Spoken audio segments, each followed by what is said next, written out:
गुरु ग्रंथ साहब जी विच पट्ठां दी बाणी है।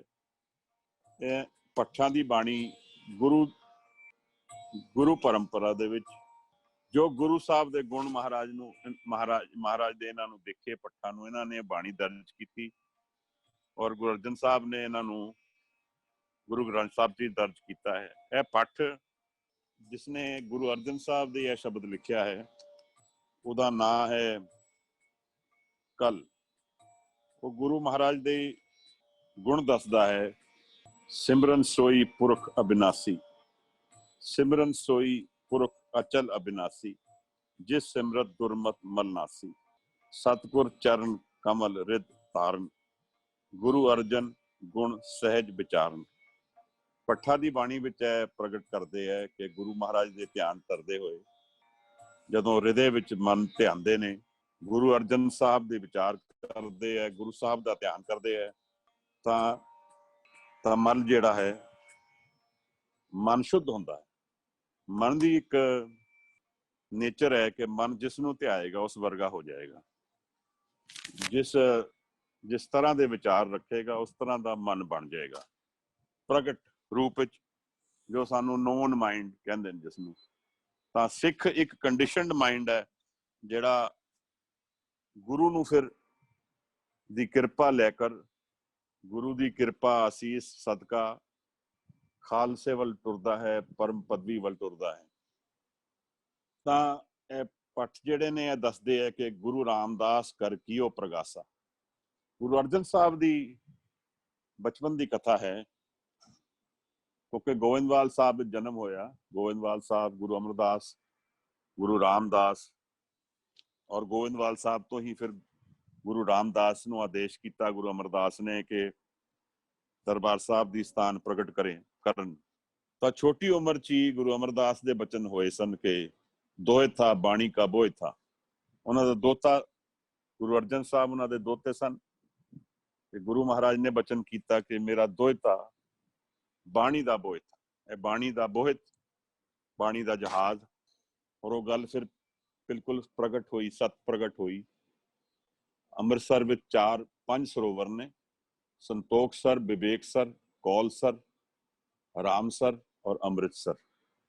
पुरातन सिखां दी रीत हुंदी सी कि वो पहले बाकी सारे सरोवरां दे विच इशनान करके फिर अमृतसर इशनान करते सन। यह पुरानी रीत। रामसर ते कंडे ते बह के गुरु अर्जन साहब मातशाह ने बाणी उचारी, बाणी लिखी, बाणी दर्जी। उत्थे भाई गुरदास नाल रहे उन्हां दे। सुखमनी साहब दी बाणी जिहड़ी है इत्थे ही ऐसे स्थान ते ही महाराज ने प्रगट की। फिर गुरु ग्रंथ साहब जी की कंपाइलेशन का कम इतना वड्डा कारज साहिब ने किया। और बचन है ने कि गुरु साहब आप पुंजे सौंदे सन, फर्श ते सौंदे सन। और जो उस वेले गुरु की दर्जा नहीं सी पोथी मन्नी जाती सी, उन्होंने पलंग दे उपर रखा जाता सी। महाराज ने बाणी नूं सत्कार अपने तो उपर दिता। गुरु ग्रंथ साहब जी च एक शब्द भी दर्ज है, पोथी परमेश्वर का थान।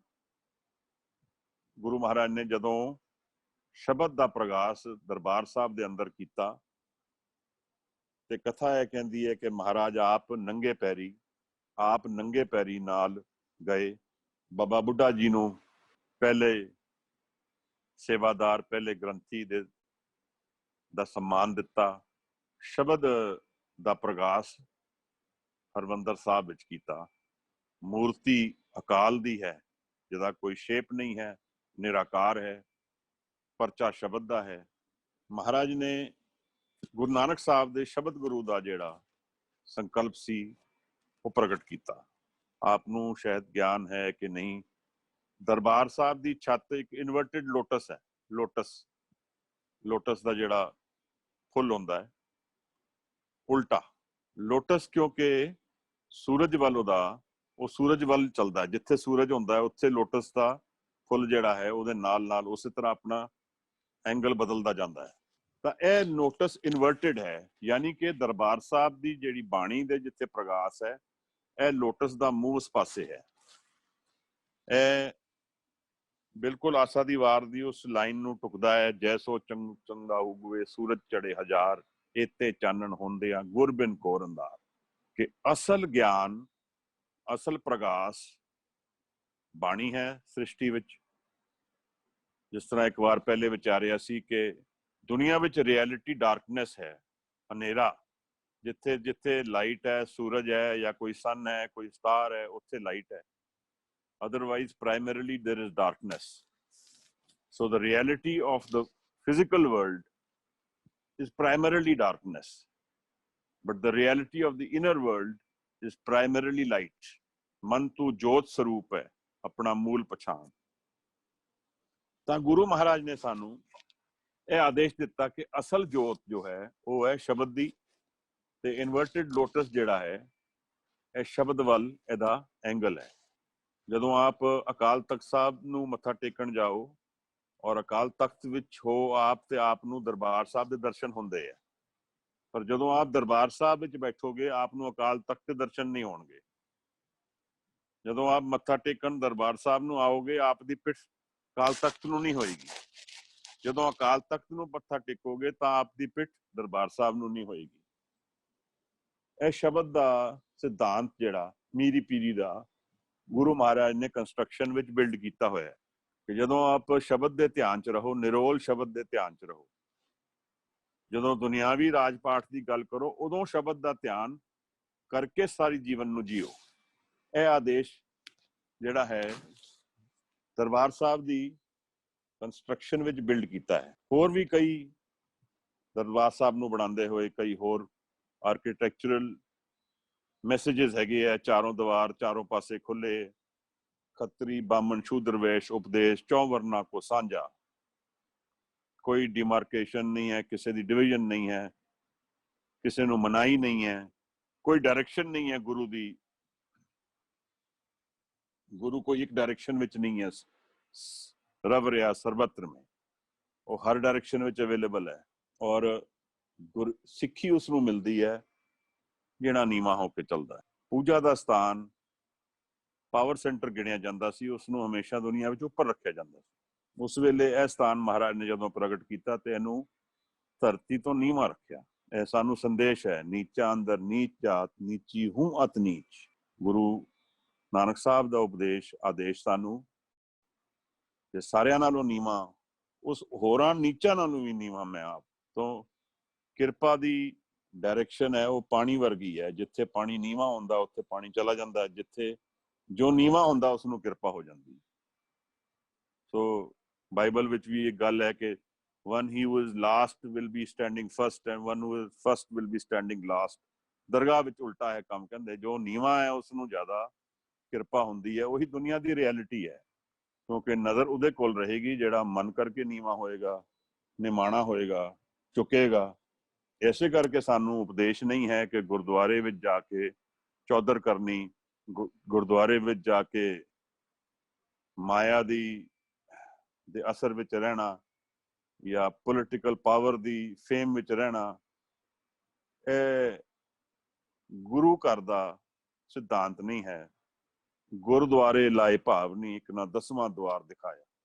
भावना गुरु दा द्वार है, गुरु दा द्वार भावना ने विच जाना। यह दोनों गल्लां महाराज ने उपदेश कीतियां। नाल वो कहंदे है कि गुरु रामदास कर कीओ प्रगासा, सगल मनोरथ पूरी आसा। कहंदे ने उन्होंने सारे मेरे मन दे जितने भी आस सीगियां पूरियां कीतियां। गुरु रामदास दे घर प्रगास होए, सारे सिखां दे मन जिहड़े है वो निहाल हो गए। फिर कहंदे तै जन्मत गुरमत ब्रह्म पछाणियो। कहंदे जन्म तो गुरु साहब जिहड़े है ब्रह्म नूं जाणदे है, यानी ब्रह्म ज्ञानी। पिछले ਇਹਦਾ मतलब है अगर इस शब्द नूं आधार बनिया जाए तो ब्रह्म ज्ञानी अवस्था च ही जन्म होया, प्रगट होए महाराज ब्रह्म ज्ञान। और जदों महाराज दे शब्द आप असी पढ़िए, जिवें यह शब्द असी अज करिया हे गोबिंद हे गोपाल, यह गल सानू फिर प्रगट हो जाती है कि गुरु साहब की मनो अवस्था जो है वो ब्रह्म ज्ञान दी है। कल जोड़ कर सुजस वखाणियो। कल उस भट्ट का ना है, तो कहता मैं हाथ जोड़ के वखाण करदा हाँ कि गुरु साहब दे आण नाल सारी सृष्टि निहाल हुई। भगत जोग को जैतवार, हर जन उपायो, शब्द गुरु प्रगास्यो, हर दसन बसायो। तो महाराज जोग प्रगट किया धरती विच आके और हरि दा नाम प्रगट किया शब्द के जरिए, शब्द गुरु प्रगास्यो, शब्द गुरु का प्रगास किया, शब्द गुरु ਨੂੰ ਸਾਡੇ ਸਾਰਿਆਂ ਲਈ ਪ੍ਰਗਟ ਕੀਤਾ। ਔਰ ਗੁਰੂ ਦੇ ਜਿਹੜੇ ਜਾਮੇ ਨੇ, ਗੁਰੂ ਨਾਨਕ, ਗੁਰੂ ਗੋਬਿੰਦ ਸਿੰਘ ਸਾਹਿਬ, ਗੁਰੂ ਗ੍ਰੰਥ ਸਾਹਿਬ, ਉਹਦੇ ਵਿੱਚ ਗੁਰੂ ਸਾਹਿਬ ਨੇ ਕਲੀਅਰਲੀ ਆਦੇਸ਼ ਕੀਤਾ ਹੈ ਕਿ ਜੋਤ ਉਹ ਇੱਕੋ ਹੀ ਜੋਤ ਚਲਦੀ ਹੈ, ਕਾਇਆ ਪਲਟਦੀ ਜਾ ਰਹੀ ਹੈ। ਬਸ ਇਹ ਜੋਤ ਔਰ ਜੁਗਤ ਦੀ ਖੇਡ ਹੈ। ਜੋਤ, ਜੁਗਤ ਔਰ ਕਾਇਆ। ਜੋਤ ਗੁਰੂ ਗ੍ਰੰਥ ਸਾਹਿਬ, ਜੁਗਤ ਮੈਥਡ ਖਾਲਸਾ, ਔਰ ਕਾਇਆ ਜਿਸ ਸਰੀਰ 'ਚ ਪਲਟਾ ਹੁੰਦਾ ਜਾ ਰਿਹਾ। ਇਵੇਂ ਗੁਰੂ ਨਾਨਕ ਸਾਹਿਬ ਦੇ ਬਾਰੇ ਦੱਸਦੇ ਆ, ਗੁਰੂ ਨਾਨਕ ਅੰਗਦ ਅਮਰ ਲਾਗ ਉੱਤਮ ਪਦ ਪਾਇਓ। ਗੁਰੂ ਅਰਜਨ ਸਾਹਿਬ ਨੇ ਪਦਵੀ ਗੁਰੂ ਰਾਮਦਾਸ ਤੋਂ ਪਾਈ। ਉਹਨਾਂ ਤੋਂ, ਉਹਨਾਂ ਦੀ ਬਖਸ਼ਿਸ਼ ਤੋਂ ਉਹੀ ਗੁਰੂ ਨਾਨਕ ਦੇ ਘਰ ਦੀ ਜੋਤ ਉਹਨਾਂ ਨੂੰ ਮਿਲੀ। ਗੁਰੂ ਅਰਜਨ ਘਰ ਗੁਰੂ ਰਾਮਦਾਸ ਭਗਤ ਉਤਰ ਆਇਓ। ਤਾਂ ਗੁਰੂ ਰਾਮਦਾਸ ਦੇ ਘਰ ਗੁਰੂ ਅਰਜਨ ਸਾਹਿਬ ਦਾ ਪ੍ਰਗਾਸ ਹੋਇਆ, ਉਹਨਾਂ ਦੇ ਦਰਸ਼ਨ ਹੋਏ, ਉਹ ਪ੍ਰਗਟ ਹੋਏ ਦੁਨੀਆ ਲਈ। ਇਹ ਸ਼ਬਦ ਅਸੀਂ ਗੁਰੂ ਅਰਜਨ ਸਾਹਿਬ ਦੇ ਧਿਆਨ ਵਿੱਚ ਥੋੜਾ ਜਿਹਾ ਸਮਝ ਲਈਏ। ਗੁਰੂ ਸਾਹਿਬ ਦੇ ਆਗਮਨ ਦੀ ਜਿਹੜੀ ਕਥਾ ਹੈ ਉਹ ਭੱਠਾਂ ਦੀ ਬਾਣੀ ਚੋਂ ਸੁਣ ਲਈਏ।